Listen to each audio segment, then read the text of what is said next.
Lisa Martinez pushed her glasses up her nose and stared at the computer screen. The numbers made no sense. She had run the same experiment 5 times, and each time the results were impossible, according to every physics book she had ever read. What she was seeing could not happen. The Berkeley Physics Lab was empty except for her. It was past midnight, and most students had gone home hours ago. Lisa preferred working alone at night, when no one could see her fail. She had been struggling with her senior thesis for months, trying to prove something about quantum particles that her professor said was too advanced for an undergraduate student. She rubbed her tired eyes and looked at the equipment again. The laser sat on the metal table, connected to a series of mirrors and detectors. Everything looked normal. She had built this setup herself, using parts from the university storage room. Nothing fancy, nothing expensive, just basic lab equipment that any physics student could access. But the results were anything but basic. Lisa had been trying to keep 2 quantum particles connected for more than a few seconds. In the best laboratories in the world, scientists could barely manage a few minutes before the connection broke. Her professor had told her that even attempting this experiment was a waste of time. Yet somehow, her simple setup had kept the particles. Connected for over 3 hours, she saved the data and started the experiment again. This time she would watch every step carefully. Maybe she had made a mistake somewhere. The laser beam split into 2 paths, hitting the quantum particles at exactly the same time. Lisa watched the computer screen as the particles began their strange dance. They were separated by distance, but acting as if they were still connected. When one particle changed, the other changed instantly, no matter how far apart they were. 1 hour passed, then 2, then 3. Lisa's heart raced. This was not a mistake. This was real. Across the campus, in a building that most students never noticed, computer systems were recording everything. The government had sensors placed around every major university in the country. These sensors watched for unusual energy patterns that might indicate foreign spies or stolen technology. At exactly 3:47 in the morning, an alarm sounded in a small office in Washington, D.C. Agent Jake Sullivan was drinking his 4th cup of coffee when his computer screen flashed red. He had been working the night shift for 2 years, and most alerts turned out to be false alarms. Students sometimes created small energy spikes with their experiments, but nothing that ever mattered. This alert was different. Jake read the data twice before he believed it. The energy signature was unlike anything in the government database. It was too clean, too precise, too advanced. This kind of pattern should not exist on Earth, at least not with current technology. He picked up his phone and called his supervisor. "We have a problem," Jake said. "Someone at Berkeley is running experiments that are way beyond what they should be able to do." His supervisor, Agent Carol Davis, was used to late-night calls. What kind of experiments? Quantum stuff. The energy. Readings suggest they're maintaining quantum entanglement for hours. Our best military labs can barely do this for minutes. There was silence on the other end of the line. Carol had been with the FBI for 20 years, and she knew what this meant. Either someone had stolen classified research, or a foreign government was testing new technology on American soil. "Start surveillance immediately," Carol ordered. "Find out who's running these experiments and who they're working with." Jake grabbed his jacket and headed for the door. By dawn, he would be in California.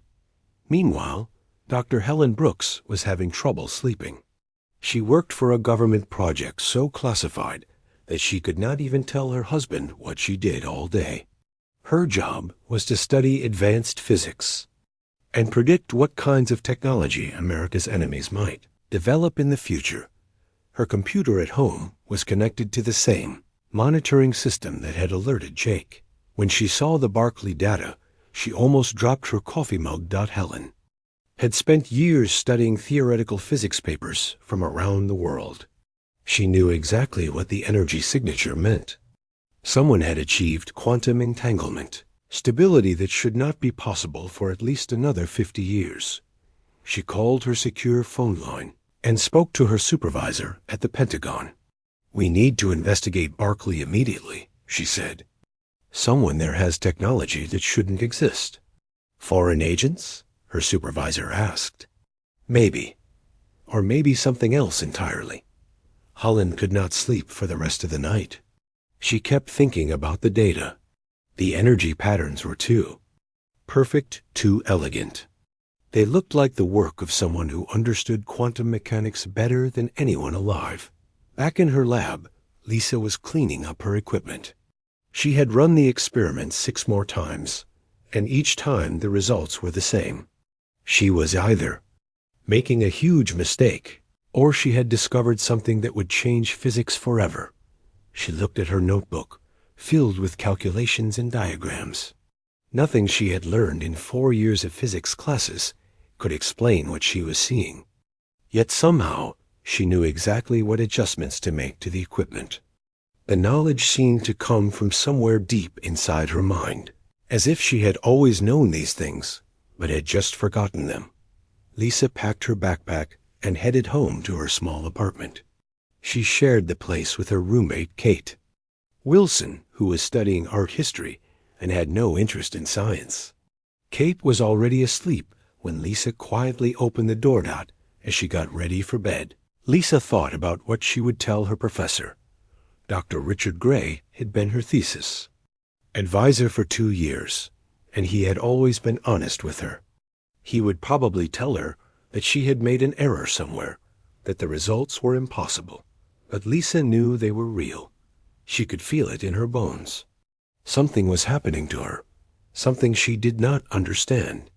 Over the past few months, physics problems that used to confuse her had become simple. Equations that once took hours to solve now appeared in her mind, like memories. She fell asleep wondering if other students were having the same experience. 3 states away, Jake Sullivan was boarding a plane to California.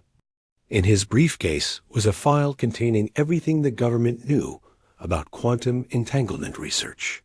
He had studied physics in college before joining the FBI, and he understood enough to know that what happened at Barclay should not be possible. By tomorrow, he would begin watching Lisa Martinez, a 20-year-old student who had no idea that her late-night experiments had just made her the most interesting person in America.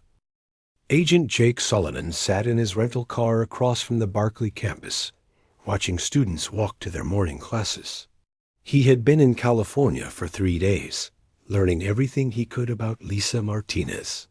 What he found confused him, more than the impossible energy readings that brought him here. Lisa was completely normal. She woke up at 7 every morning, went to classes, worked at a coffee shop called Mario's Cafe, and spent her evenings in the physics lab. She had no criminal record, no suspicious contacts, and no access to classified information. Her family lived in Texas, where her father worked as a mechanic, and her mother taught elementary school. Jake watched Lisa walk out of her apartment building, carrying a heavy backpack and drinking coffee from a travel mug. She looked tired but happy, nodding to other students as she passed them on the sidewalk. This was not the behavior of someone involved in international espionage. His phone buzzed with a text message from Agent Davis in Washington. "Any progress?" Jake typed back, "Subject appears to be a normal college student. No evidence of external contact or suspicious activity. Keep watching. The energy readings are getting stronger." Jake sighed and started his car. He would follow Lisa to campus again and watch her go about her ordinary day, hoping to find something that made sense. Inside the physics building, Lisa was having a strange morning. Her professor, Dr. Gray, had asked her to stay after class to discuss her thesis research. She sat in his small office, surrounded by books and papers, while he stared at her latest data printouts. "Lisa, I need to ask you something," Dr. Gray said, removing his glasses to clean them. "How are you getting these results?" "I follow the procedures in the lab manual," Lisa replied. "I use the same equipment as everyone else, but your results are impossible. Quantum entanglement doesn't work this way. The particles should lose coherence after a few minutes at most." Lisa shifted in her chair. She had been dreading this conversation. "Maybe the equipment is broken?" Dr. Gray shook his head. "I tested the equipment myself last night. Everything works normally for me. But when you use it, something different happens." Lisa did not know what to say. She could not explain why her experiments worked when they should not. The knowledge just seemed to appear in her mind when she needed it. "I want you to run the experiment again tomorrow," Dr. Gray said. "But this time I'll be watching every step." Lisa nodded and left the office, feeling nervous. She had been hoping to keep her work quiet until she understood it better. Now her professor would see everything. Meanwhile, Jake was learning that. Surveillance work was mostly boring. He had watched Lisa buy lunch, attend 2 more classes, and study in the library. She talked to a few classmates, but nothing seemed suspicious. She was just a regular student trying to finish her degree. At 3 o'clock, Lisa walked to Mario's cafe to start her part-time job. Jake ordered coffee and sat at a corner table where he could watch her work.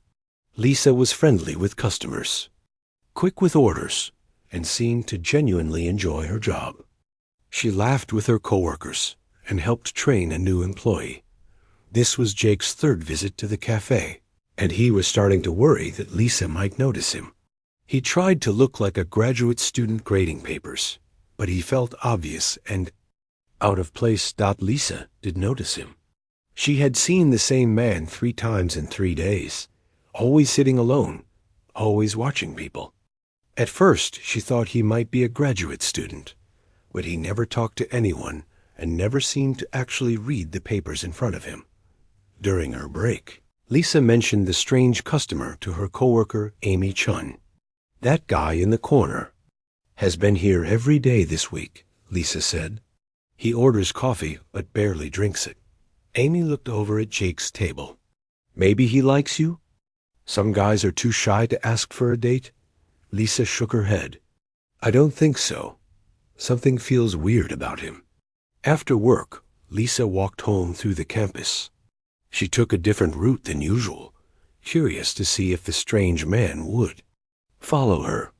She pretended to check her phone while looking in store windows, using the reflections to watch behind her. The man was there, walking about 50 feet behind her, trying to look casual.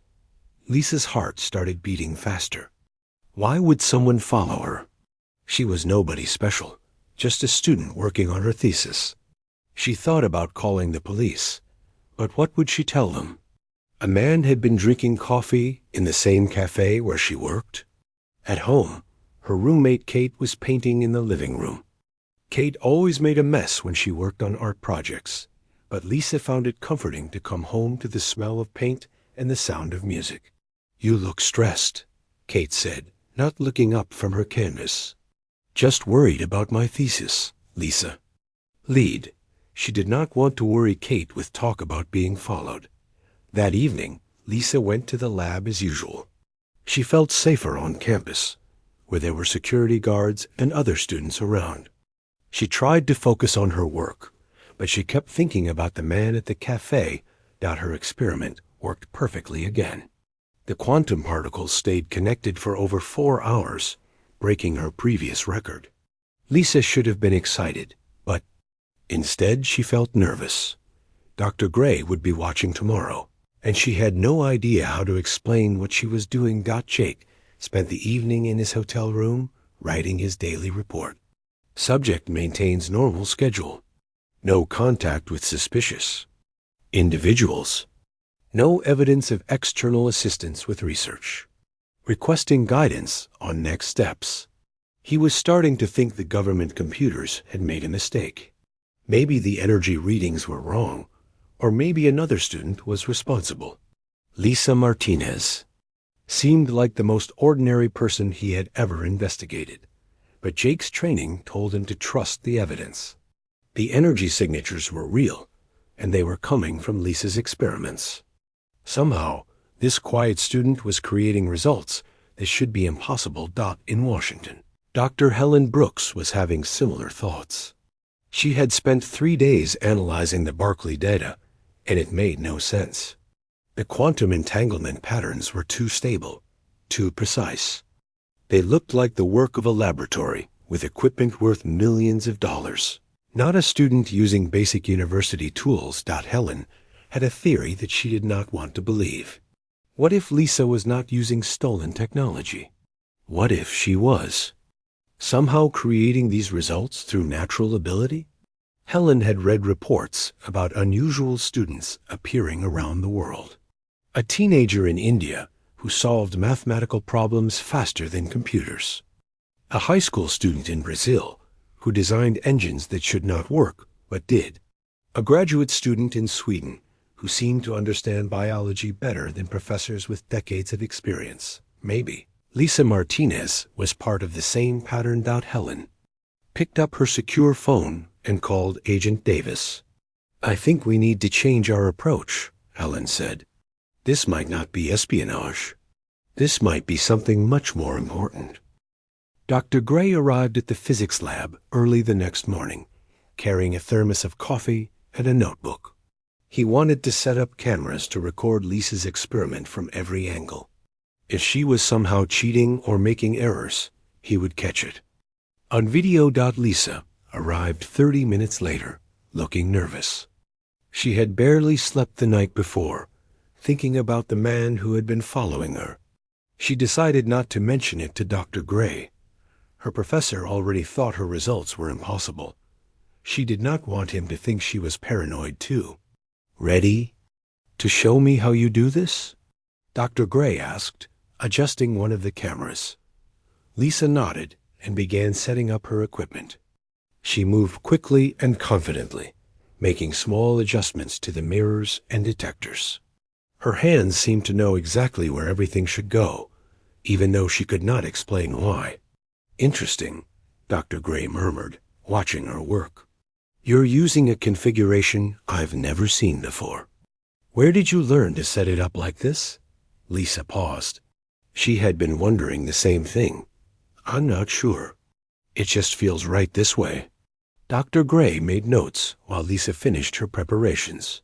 The equipment looked normal, but the arrangement was subtly different from what any textbook would recommend. Yet somehow it felt more elegant, more natural. 2 floors below, Jake Sullivan was watching the building through binoculars. He had been tracking Lisa for a week now, and today felt different. Dr. Brooks had flown in from Washington the night before, and she was somewhere in the building with specialized monitoring equipment. Jake's radio crackled to life. "This is Brooks. I'm reading energy patterns that are off the charts. Whatever she's doing up there, it's big." In the lab, Lisa started her experiment. The laser beam split and hit the quantum particles exactly as it had dozens of times before. But this time, Dr. Gray was watching every detail through his cameras and instruments. "Impossible," he whispered, staring at his computer screen. The particles were not just maintaining their connection. They were doing something more complex, something that violated every rule of physics he knew. Lisa watched her professor's face change from skepticism to amazement to fear. "Dr. Gray, are you okay?" "Lisa, I need you to stop the experiment right now." "But it's working perfectly. Look at the data." Dr. Gray grabbed her arm gently. "That's exactly the problem. This shouldn't work at all. The energy levels you're generating could be dangerous." Lisa looked at the equipment, confused. Everything seemed normal to her. The particles were dancing their strange dance, connected across space in ways that should be impossible. But she felt no danger, only a sense of rightness, as if this was exactly what should be happening. "I don't understand," Lisa said. "It feels safe to me. How could it feel like anything?" "You're not connected to the particles." But Lisa was beginning to think that maybe she was connected to them somehow. She could sense their state without looking at the computer screen. She knew when they were in perfect harmony and when something was slightly off. 3 floors below, Dr. Brooks was staring at readings that made no sense. The energy patterns were not just stable, they were growing stronger. More importantly, they were changing in ways that suggested intelligence behind them. She called Jake on her radio. "We need to make contact with the subject immediately. This is not theft of technology. This is something else entirely." "What do you mean?" "I mean that girl is not using our technology or anyone else's. She's doing something that shouldn't be possible for humans to do." Jake felt a chill run down his spine. "Are you saying she's not human?"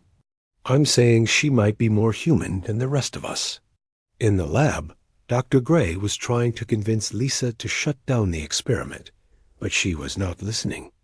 She was staring at the quantum particles with a look of wonder and understanding. "They're trying to tell me something," Lisa said softly. "Particles don't communicate, Lisa. They're just following the laws of physics." "But what if the laws of physics are more complicated than we thought? What if there are connections we don't understand yet?" Dr. Gray looked at his instruments again. The particles had been connected for over 5 hours now, longer than any laboratory in the world had ever achieved. More disturbing, they seemed to be affecting other equipment in the lab. Computers were running faster, lights were burning brighter, and the air itself felt charged with energy. "Lisa, I think we should call someone. Maybe the government has scientists who could help us understand this." "The government?" Lisa's voice was sharp with sudden fear. "Why would you want to call the government?" Before Dr. Gray could answer, there was a knock on the lab door. Lisa's heart jumped. She had locked the door, and only faculty members had keys. "Dr. Gray? This is Agent Sullivan with the FBI. We need to speak with you and Ms. Martinez." Lisa looked at her professor with wide eyes. "FBI? Why would the FBI be here?" Dr. Gray looked just as confused. "I have no idea." The knocking continued. "Dr. Gray, we know you're in there. We also know about the quantum experiments. We're here to help, not to cause trouble." Lisa's mind raced. The man who had been following her was FBI. Her experiments had somehow attracted government attention. She thought about running, but there was nowhere to go. "We need to let them in," Dr. Gray said quietly. "If they're already here, they must know everything anyway." Lisa nodded reluctantly. Dr. Gray opened the door to reveal Jake Sullivan and Dr. Brooks, both showing official identification.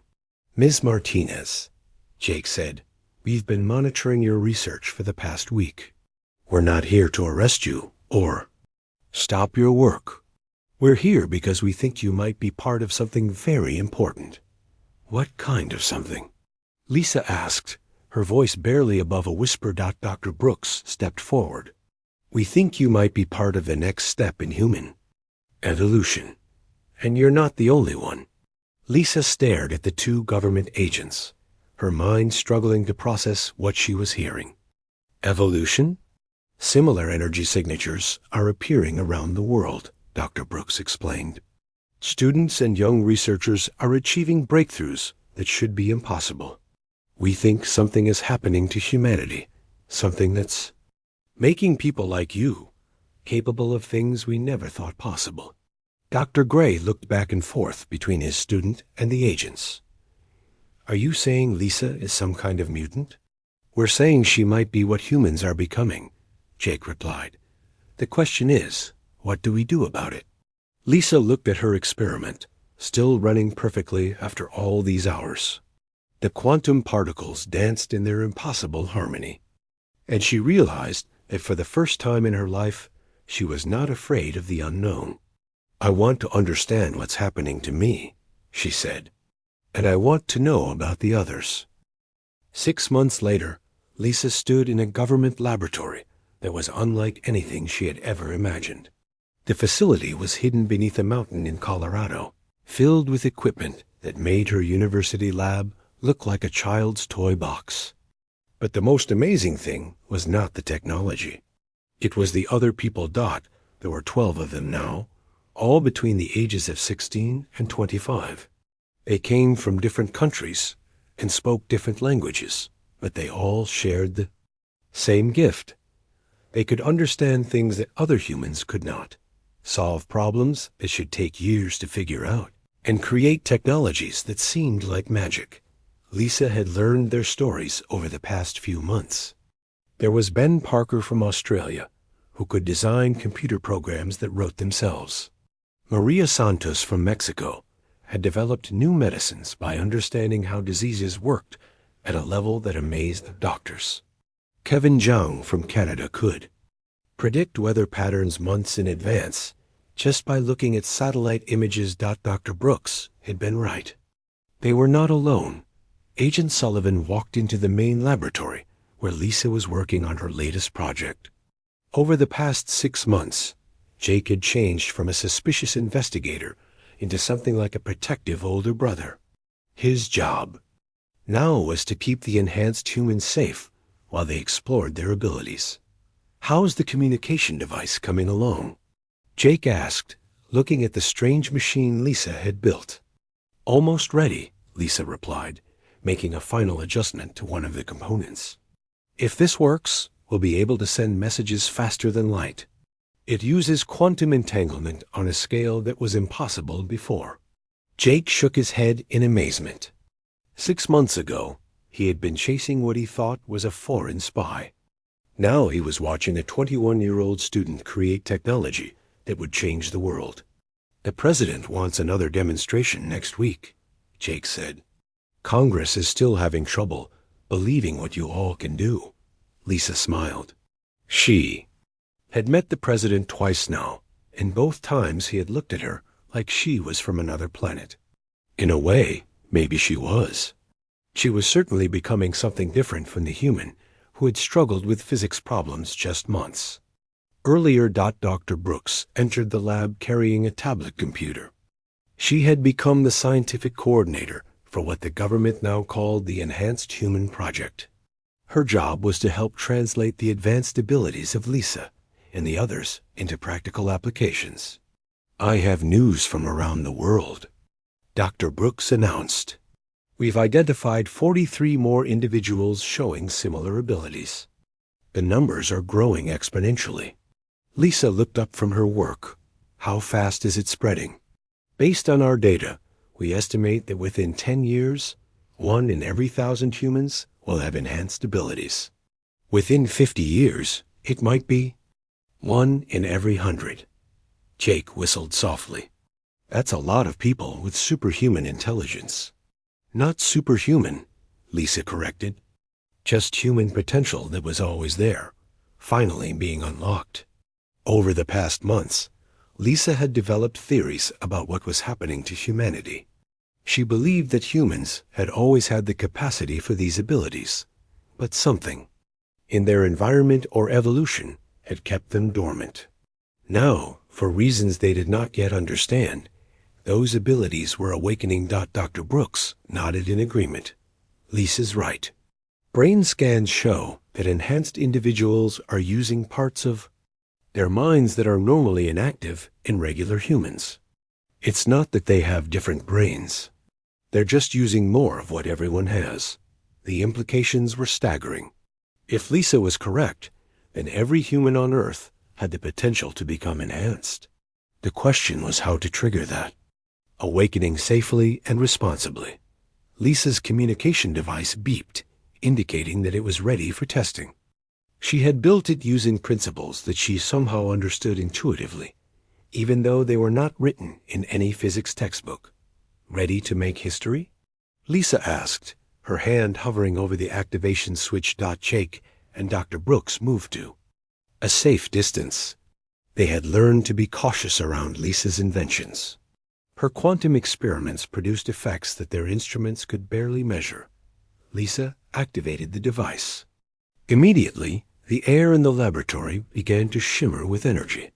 Computer screens throughout the facility lit up with data as the quantum field expanded beyond the building. "It's working," Dr. Brooks said, reading the displays.